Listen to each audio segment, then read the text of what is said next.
Dans l'actualité de ce lundi également, le pass sanitaire sera-t-il bientôt revu? L'exécutif a entamé une réflexion. Le gouvernement envisage même d'alléger la mesure et de l'adapter en fonction de la situation de chaque territoire. Pour se décider, Nicolas Feldman, il faudra scruter le taux d'incidence de chaque département. Oui, avec un seuil d'alerte fixé à 50. Or aujourd'hui, une trentaine de départements se trouvent bien en dessous de la moyenne. C'est le cas par exemple de la Vendée, de la Somme, de la Corrèze.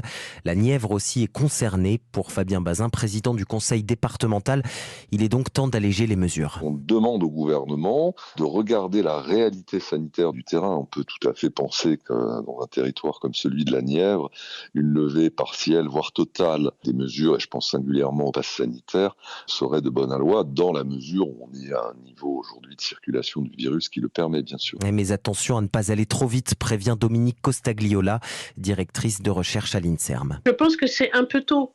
Il faut regarder la circulation du virus, donc des taux d'incidence depuis au moins 4 à 8 semaines pour se dire ça a l'air calme, on peut y aller. Et puis aussi, j'ai toujours une interrogation sur des mesures locales. On ne peut pas exclure que les gens se déplacent. Et donc, c'est difficile d'appréhender les conséquences que ça pourrait avoir sur la transmission. Alors, l'exécutif devra trancher. Va-t-on vers un pass sanitaire local ou vers le maintien du dispositif actuel?